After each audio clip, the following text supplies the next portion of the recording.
साल बाद भारत में नए लड़ाकू विमान आए हैं। ये एक भारत में आया बहुत बड़ा बदलाव है। और 34 वर्षों के बाद भारत में नई शिक्षा नीति की घोषणा की गई है। यानी भारत में आज दो बहुत बड़े बदलाव हुए हैं। इसलिए रफाल के बाद अब हम नई शिक्षा नीति की बात करेंगे। कहते हैं जब किसी देश में कोई बड़ा बदलाव करना हो तो सबसे पहले उसकी शिक्षा नीति को बदलना चाहिए, और आज इसकी शुरुआत हो गई है।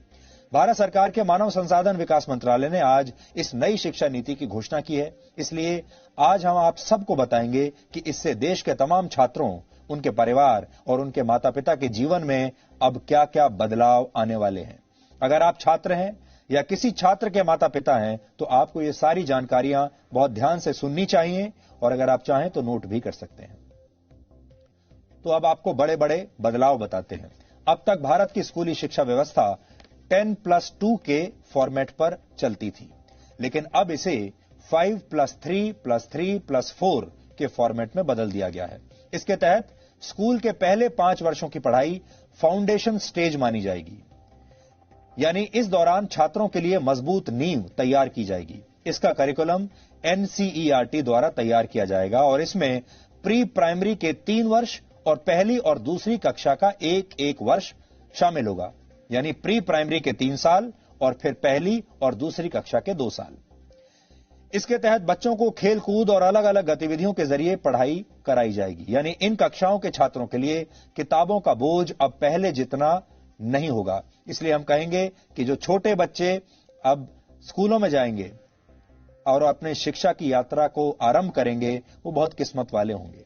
इसके बाद अगले 3 साल यानी तीसरी कक्षा से 5वीं कक्षा तक की पढ़ाई के दौरान छात्रों को भविष्य के लिए तैयार किया जाएगा। इसके तहत छात्रों का परिचय विज्ञान, गणित, कला, सामाजिक विज्ञान और ह्यूमैनिटीज जैसे विषयों से करवाया जाएगा। इसके अगले 3 साल मिडिल स्टेज माने जाएंगे और इसमें कक्षा 6 से लेकर कक्षा 8 तक के छात्र शामिल होंगे।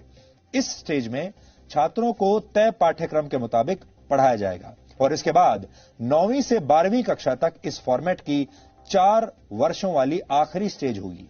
ये 4 साल की स्टेज होगी। इसमें छात्रों में किसी विषय के प्रति गहरी समझ पैदा की जाएगी, उनकी विश्लेषण क्षमता को बढ़ाया जाएगा और उन्हें जीवन में बड़े लक्ष्य निर्धारित करने के लिए प्रेरित किया जाएगा। लेकिन सबसे महत्वपूर्ण बात यह है कि अब स्कूलों में पहले जैसा स्ट्रीम सिस्टम नहीं होगा। इसका मतलब यह है, यानी अगर आर्ट्स का कोई छात्र फिजिक्स की पढ़ाई करना चाहता है तो अब वो ऐसा कर पाएगा, और अगर अकाउंट्स का कोई छात्र, कॉमर्स का कोई छात्र इतिहास की पढ़ाई करना चाहता है तो वो भी ऐसा कर सकता है। लेकिन संभव है कि इसके लिए अलग अलग विषयों का एक पूल तैयार किया जाएगा और आपको उस पूल से ही अपनी पसंद के विषयों का चुनाव करना होगा। यानी अगर विज्ञान के छात्र को इतिहास में दिलचस्पी है और उसके पूल में ये दोनों विषय शामिल हैं, तब ही छात्र इनकी पढ़ाई एक साथ कर सकता है।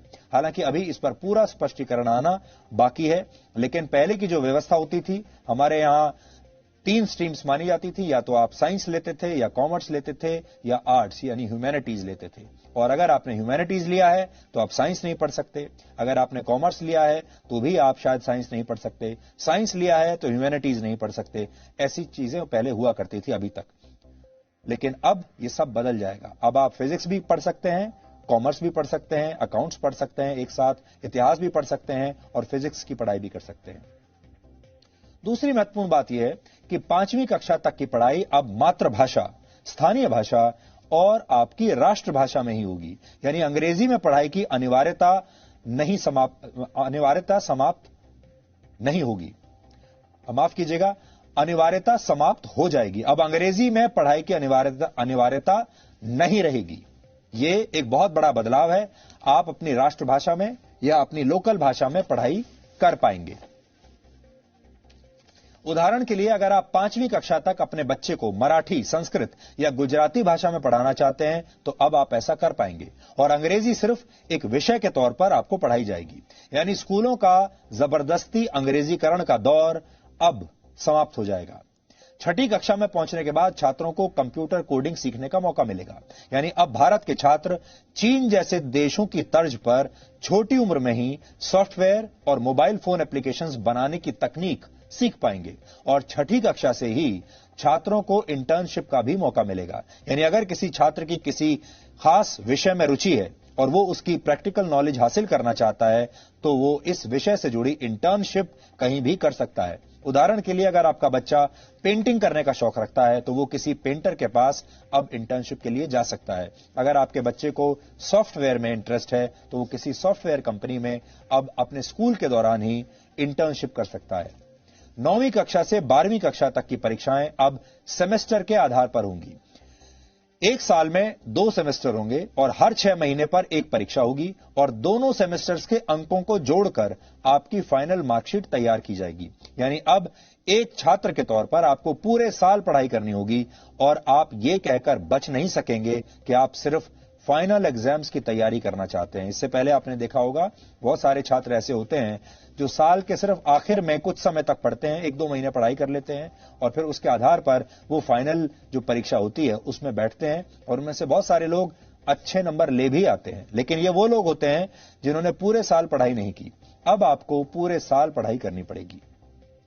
इसके अलावा बोर्ड की परीक्षाओं को आसान बनाया जाएगा और इसमें छात्रों की क्षमता पर ज्यादा ध्यान दिया जाएगा। रटने की क्षमता नहीं, समझने की क्षमता पर ध्यान दिया जाएगा।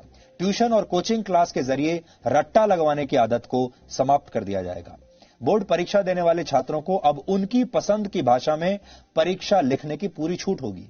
उदाहरण के लिए अगर आप चाहें तो हिंदी या अंग्रेजी में से किसी एक भाषा में अपनी परीक्षा दे सकते हैं।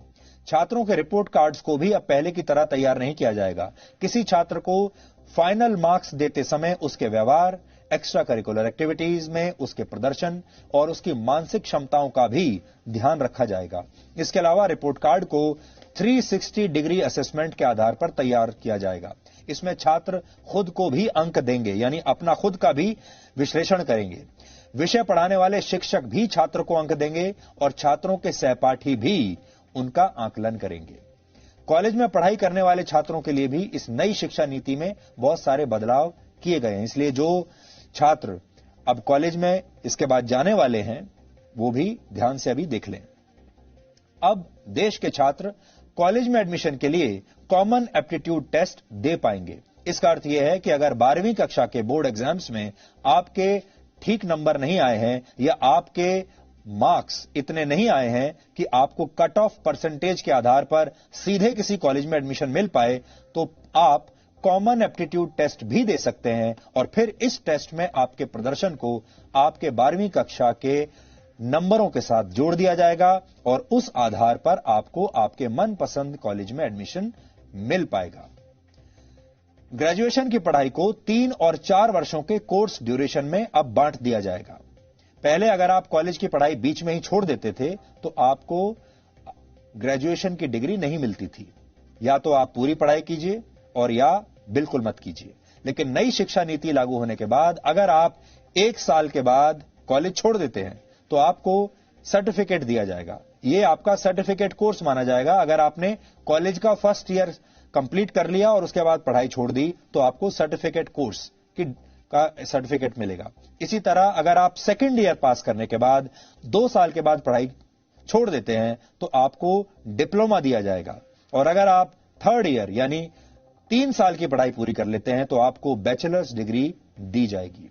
और अगर आप 4 साल का कोर्स करके बैचलर्स डिग्री लेना चाहते हैं तो आपको रिसर्च के सर्टिफिकेट के साथ यह डिग्री मिलेगी। इससे उन छात्रों को बहुत फायदा होगा जो कॉलेज के दौरान किसी प्रोजेक्ट पर काम कर चुके हैं। 4 वर्ष के इस कोर्स में स्कूल के छात्रों की तरह कॉलेज के छात्र भी अलग अलग विषयों की पढ़ाई एक साथ कर पाएंगे। इस व्यवस्था को मल्टी एंट्री और मल्टी एग्जिट वाली व्यवस्था कहा जाता है। यानी छात्र जब जिस विषय की पढ़ाई करना चाहेंगे तो वो ऐसा कर सकेंगे और जब वो ये पढ़ाई छोड़ना भी चाहेंगे तो ये काम भी आसानी से कर सकेंगे। इसीलिए इसे मल्टी एंट्री और मल्टी एग्जिट कहा गया है। आप जब चाहे एंट्री ले सकते हैं और एग्जिट भी कर सकते हैं जब चाहें। इसके अलावा एक एकेडमिक बैंक ऑफ क्रेडिट बनाया जाएगा। इसके तहत अगर आप एक से ज्यादा कोर्स एक साथ करना चाहते हैं तो आप ऐसा कर पाएंगे और जिस कोर्स को आप जहां तक कंप्लीट करेंगे उसके अंक इस क्रेडिट बैंक में जमा हो जाएंगे और फिर जब आप फाइनल डिग्री के लिए कोई कोर्स करेंगे तो उस क्रेडिट को इसमें जोड़ दिया जाएगा। यह पूरी व्यवस्था पूरी तरह से डिजिटल होगी, ऑनलाइन होगी।